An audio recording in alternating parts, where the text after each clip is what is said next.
Le 22 juillet 2014, 3 Népalaises ont fièrement atteint le sommet du K2, devenant la première équipe féminine à vaincre la montagne la plus dangereuse du monde. Ont-elles vraiment marqué l'histoire sur une montagne sauvage? D'une vive controverse aux questions sur qui a vraiment ouvert la voie. Aujourd'hui, nous examinons le sommet du K2 qui a déclenché l'indignation mondiale. Bienvenue dans l'extrême. À l'été 2014, 3 alpinistes népalaises, Pasang Lamou Sherpa, Dawa Yangsum Sherpa et Maya Sherpa, se sont lancés pour marquer l'histoire. Leur objectif était de devenir la première équipe entièrement féminine à atteindre le sommet du K2, plus tristement célèbre, sous le nom de la montagne sauvage. Dès le début, la force féminine guidait leur expédition. Ces femmes venaient de vallées paisibles où leurs voix ont été longtemps réduites au silence. Depuis des générations, les femmes népalaises portent les fardeaux de leur foyer et de leur communauté, leurs forces étant souvent invisibles, leurs aspirations inentendues. Pourtant, nos 3 alpinistes pensaient que les sommets imposants du K2 pouvaient servir à bien plus qu'un simple décor. Cela pouvait devenir une scène pour valoriser les femmes népalaises. En atteignant le sommet, elles briseraient les stéréotypes et ouvriraient la voie à la prochaine génération d'alpinistes féminines. Leur expédition révolutionnaire a été organisée par la Société de bien-être des femmes de l'Himalaya avec le soutien de diverses organisations et instances non gouvernementales. Les 3 femmes étaient ces déjà alpinistes accomplis, Pasang et Dawa, diplômées du réputé centre d'escalade de Khumbu. Maya avait gagné le respect de la communauté alpine en devenant la première femme népalaise à atteindre le sommet du Cho-Oyu, la 6e plus haute montagne du monde. Elle avait déjà gravi 2 fois l'Everest et son statut lui a valu le poste de chef d'équipe pour l'expédition. CE serait une occasion unique dans une vie pour l'équipe. Mais ces 3 alpinistes féminines n'étaient pas uniquement en mission personnelle. Elles étaient déterminées à utiliser leur ascension du K2 comme un moyen d'inspirer les femmes de leur pays et du monde entier et d'encourager une plus grande participation féminine dans ces sports. Leur ascension était particulièrement significative à l'époque compte tenu des défis auxquels étaient confrontées les femmes népalaises dans une industrie dominée par les hommes, et si cela ne suffisait pas, il y avait aussi un autre aspect à leur ascension. Les 3 femmes partageaient une forte passion pour l'environnement et cette expédition servirait également de plateforme pour sensibiliser au changement climatique. Leur devise, tout au long de l'ascension, était « Des femmes qui grimpent pour le climat ». Alors qu'elles se préparaient pour l'aventure de leur vie, beaucoup considéraient l'expédition comme une entreprise audacieuse. Pour les fidèles, vous savez que nous parlons de K2 avec respect et pour de bonnes raisons. Cette montagne exige du respect et ceux qui la sous-estiment en paient souvent le prix ultime. Dans la communauté des alpinistes, K2 est appelée la montagne sauvage en raison de son taux de mortalité élevé et de SES, conditions d'escalade dangereuses. Pour chaque groupe de 4 âmes courageuses qui tentent de conquérir son sommet imposant, l'une d'elles ne rentrera pas chez elle. Ces chancées sont mauvaises, pires que celles de l'Everest. Le 21 mai, lors d'une cérémonie à Katmandou, les alpinistes féminines ont fait leurs adieux à leurs proches, conscientes des dangers à venir.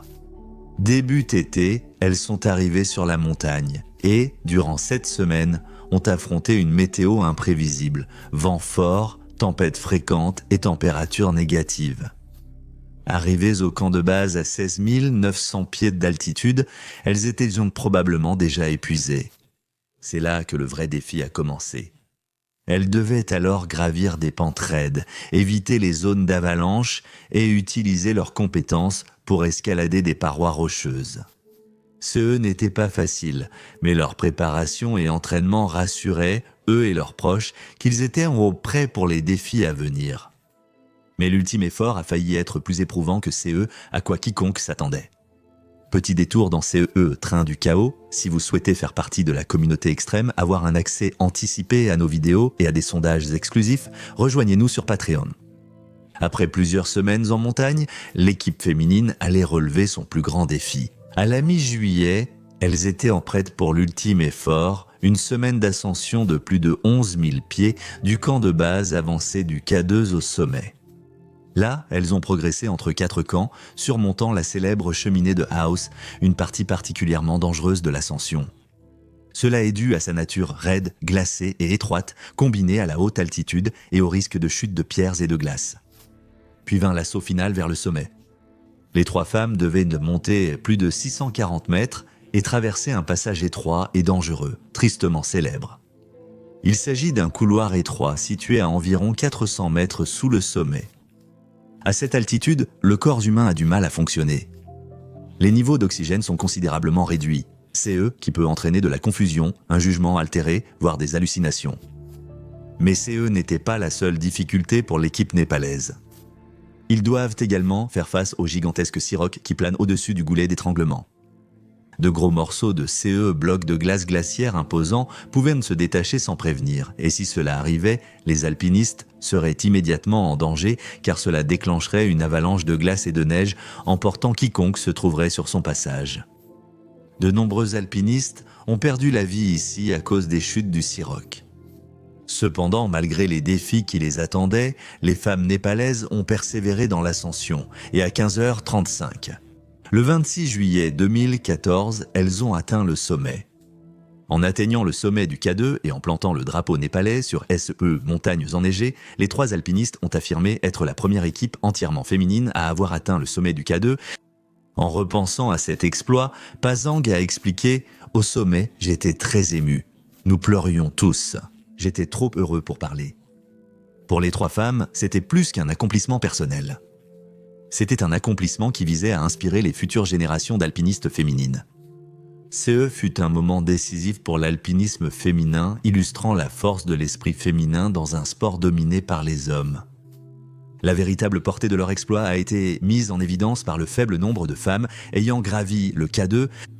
Lors du sommet féminin népalais, seules 18 des 376 personnes ayant atteint la montagne sauvage étaient des femmes.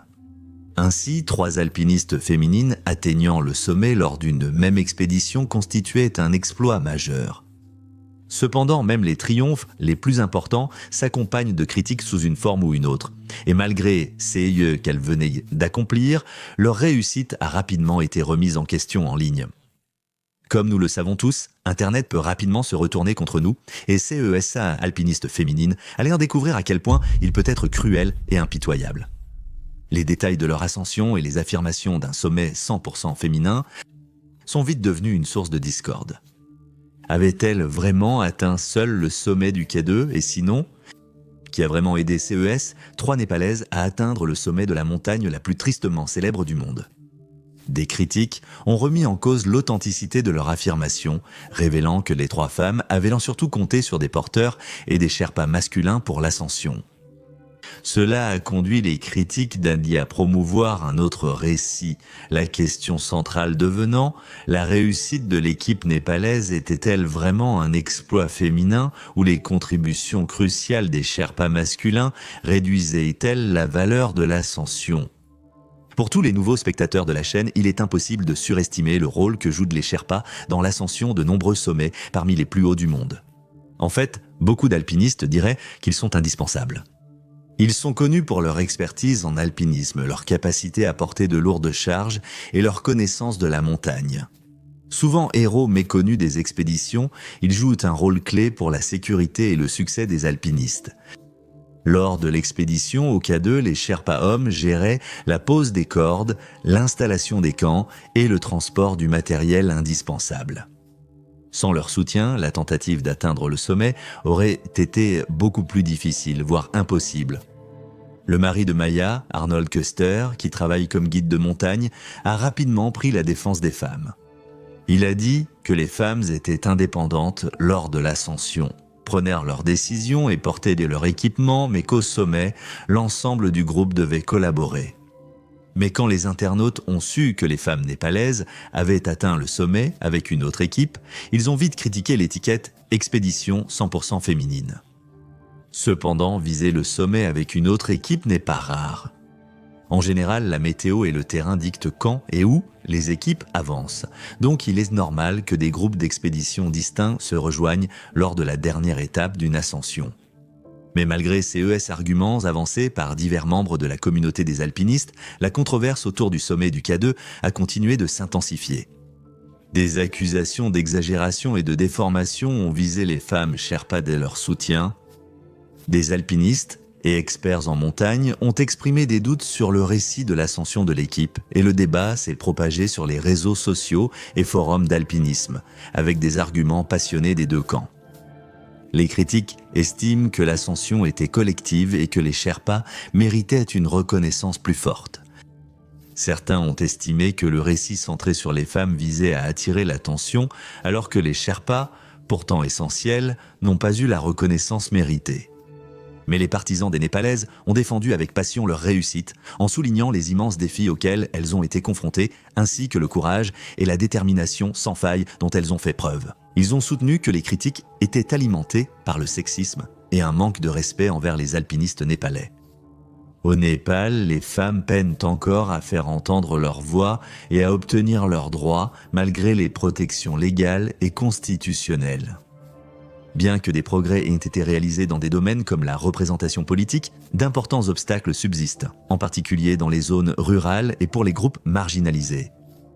Certains groupes féministes affirment que les femmes népalaises n'ont toujours aucune voix, ni en politique, ni dans la société. Était-ce une question de genre ? Si cela avait été une équipe masculine avec des porteuses, est-ce qu'Internet aurait réagi de la même manière ? Comme dit précédemment, il existe plusieurs points de vue sur ces affirmations controversées et aucun camp n'a totalement raison. Lorsqu'il s'agit d'attribuer le mérite de l'ascension, beaucoup ont soutenu que cela ne devrait rien avoir à voir avec le genre. Au lieu de cela, tous ceux qui ont participé à l'expédition devraient être reconnus pour le rôle qu'ils ont joué, y compris les porteurs hommes et femmes, car beaucoup pensent bien que de telles expéditions ne pourraient pas avoir lieu sans eux. Cela nous amène à considérer l'aspect éthique du dilemme. Puisque la plupart des sommets sont atteints grâce aux porteurs, les critiques d'Ofita doivent-ils questionner le système de soutien ou simplement célébrer la réussite ? Quand on pense aux grandes réalisations de l'alpinisme CES dernière décennie, on retient surtout ceux qui ont atteint le sommet ou skié SES pente vertigineuse, qui ont reçu tout le mérite. Mais tout comme l'équipe féminine népalaise, ils avaient aussi des porteurs qui transportaient leur équipement et installèrent les cordes. Cela a-t-il diminué leurs exploits ? La plupart diraient non. C'est la position adoptée par Hilary O'Neill, une alpiniste professionnelle à ski qui a réussi à atteindre le sommet de l'Everest avec Dawa en 2012. Lorsqu'on lui a demandé qu'elle pensait de la controverse concernant le grand nombre de porteurs ayant aidé lors de l'ascension prétendument entièrement féminine, Hilary a répondu « Je ne pense pas que leur exploit soit diminué, il est simplement différent ». Cela reste un exploit incroyable parce qu'elle surmonte de nombreuses contraintes sociales, peu importe si des hommes étaient présents. Mais n'est pas la première fois dans l'histoire qu'une controverse éclate à la suite du succès d'une équipe féminine. En 1978, l'alpiniste américaine Arlene Bloom a conduit une équipe féminine au sommet de l'Annapurna. Comme pour l'expédition népalaise du K2, leur exploit a été contesté car des porteurs masculins les aidaient à transporter du matériel jusqu'au sommet. Interrogée, Arlene a dit « 2 ans plus tôt, en 1976, l'expédition américaine du bicentenaire à l'Everest avait eu le soutien de 40 Sherpas. Cela réduit-il l'aspect américain de l'ascension ? La citation d'Arlene nous invite à penser que les expéditions américaines en Asie ne partagent souvent pas le mérite d'atteindre les sommets. Par exemple, si une équipe californienne atteint le sommet du K2 avec des porteurs pakistanais et des Sherpas, ils ne qualifient pas cela de succès américano-pakistanais. Mais devraient-ils le faire ? N'est-ce pas valable pour chaque sommet ? Si une équipe américaine ayant atteint le sommet grâce au travail des porteurs pakistanais, népalais et des Sherpas oasiens peut qualifier cela d'expédition américaine, pourquoi les femmes népalaises n'auraient-elles pas le droit d'en faire autant ? Pourquoi autant de réactions négatives juste pour avoir mentionné que l'expédition principale était entièrement féminine ? Cela nous amène à un point important. Beaucoup de personnes dans le monde de l'alpinisme pensent que les grimpeurs s'attribuent souvent trop de mérite, même si ce n'est pas intentionnel. Ceci est parfaitement illustré par l'histoire des premiers alpinistes à avoir atteint le sommet du mont Everest. En 1953, Sir Edmund Hillary et Tenzing Norgay ont marqué l'histoire en atteignant le sommet de la plus haute montagne du monde. Tenzing, aussi Sherpa lors de cette ascension, était un alpiniste chevronné et a eu un rôle clé dans la réussite de l'expédition. Bien qu'Edmund ait souvent appelé Tenzing son partenaire, certains soutiennent que les contributions du Sherpa n'ont pas été pleinement reconnues et que l'attention portée à Hillary a éclipsé les réalisations de Tenzing. Cela a conduit à des discussions sur le contexte historique de l'expédition, y compris les dynamiques coloniales et la possibilité d'une sous-représentation des contributions des Sherpas. D'une part, nous avons constaté que les Sherpas et les porteurs sont souvent négligés, malgré leur rôle crucial pour aider les alpinistes à atteindre le sommet des plus hautes montagnes du monde. Cependant, leurs contributions ne doivent pas éclipser les exploits des alpinistes, notamment ceux des femmes népalaises ayant atteint le sommet de la montagne la plus dangereuse du monde. Qu'en pensez-vous? Peut-on trouver un compromis où les deux parties sont équitablement représentées? Pensez-vous qu'un côté a plus de raisons de revendiquer la célébrité?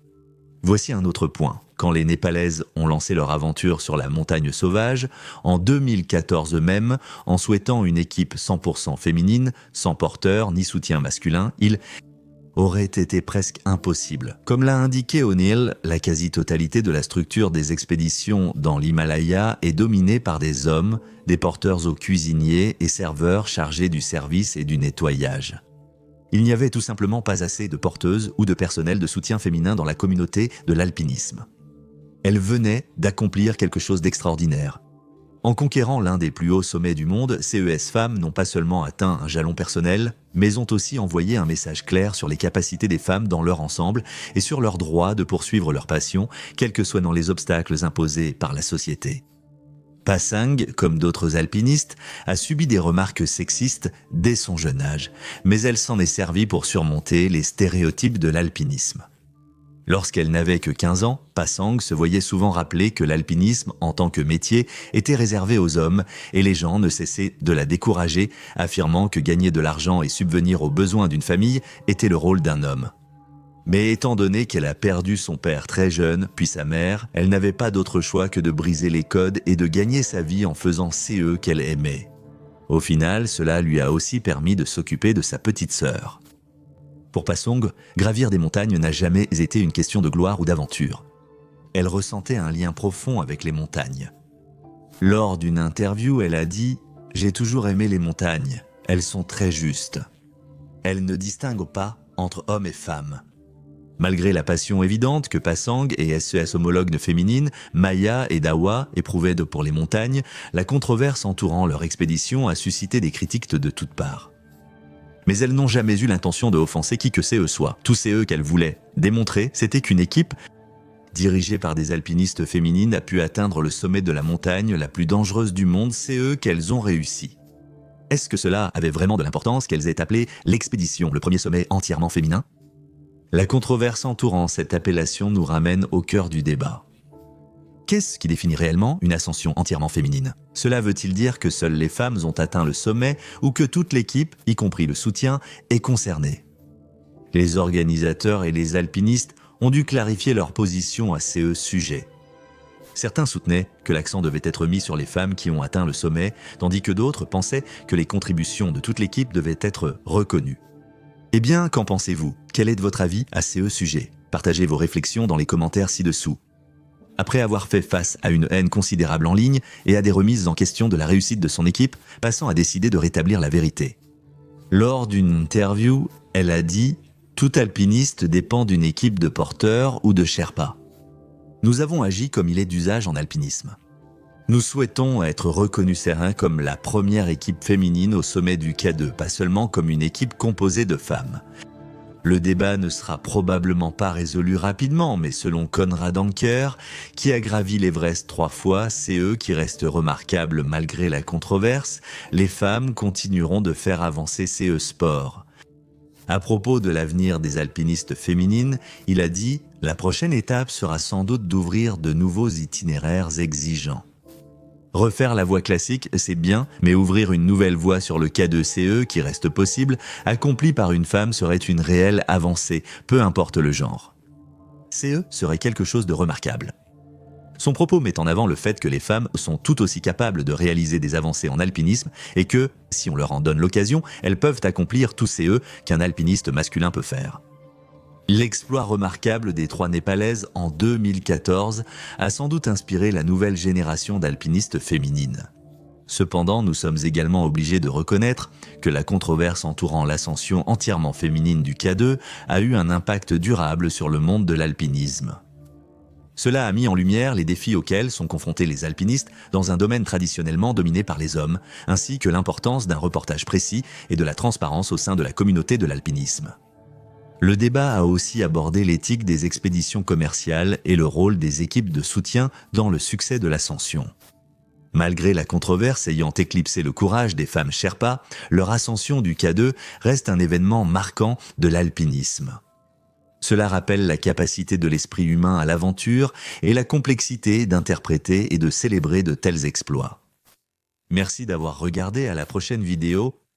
Soyez audacieux et courageux.